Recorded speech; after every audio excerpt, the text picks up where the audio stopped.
Coming up, the weird world of Salvador Dali.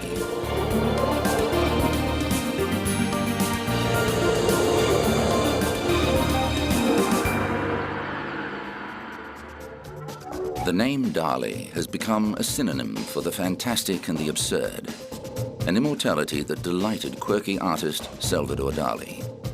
Throughout his colourful and productive life, Dali played on people's fascination with the weird and wacky, although he was sometimes criticised for putting commerce before art.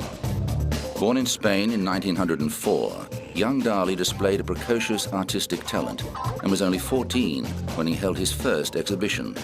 He enrolled at Madrid's Academy of Art, but was frustrated by his teacher's emphasis on modern styles, such as Impressionism and Cubism. Dali was more interested in learning classical painting. He became a key player in the Surrealist movement, which was strongly influenced by the political turmoil of the 20s and 30s and Sigmund Freud's psychoanalytic theories. As expressed in art, Surrealism placed everyday items in odd settings, illustrated the absurd with hyper-realistic images and used symbols to construct double meanings.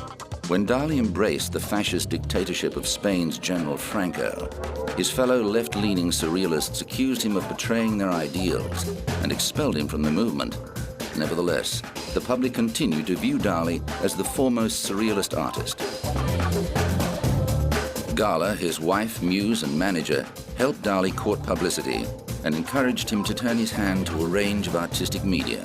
With Gala as his model, he produced a series of stunning dreamscapes, heavy with symbolism.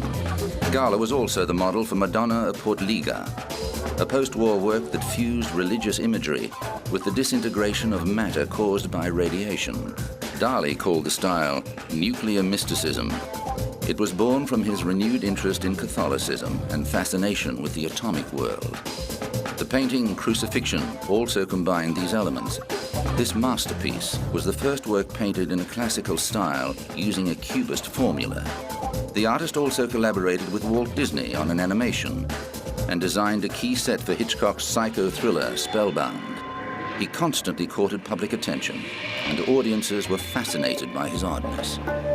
Dali's Venus de Milo with drawers displayed his trademark playfulness and fascination with optical illusions. The drawers represented repressed female sexuality, a concept borrowed from Freud. He also used the motif in several paintings.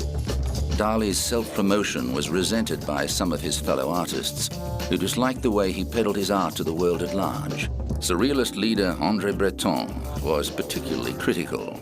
Dali was a great showman, of course. He had very little problem moving between sort of fine arts and commerce. And of course, André Breton dubbed him a vie de dollars, and an anagram of his name to suggest his eagerness to work in the commercial world. Magritte had a much more sort of ambivalent relationship, actually. He worked as a commercial graphic designer, which, of course, when you look at his work, it is very informed by advertising and sort of, you know, the strong motifal sign that came from his graphic design. But he always was very sort of dismissive of that part of his work, even though it was very important for supporting his artistic life.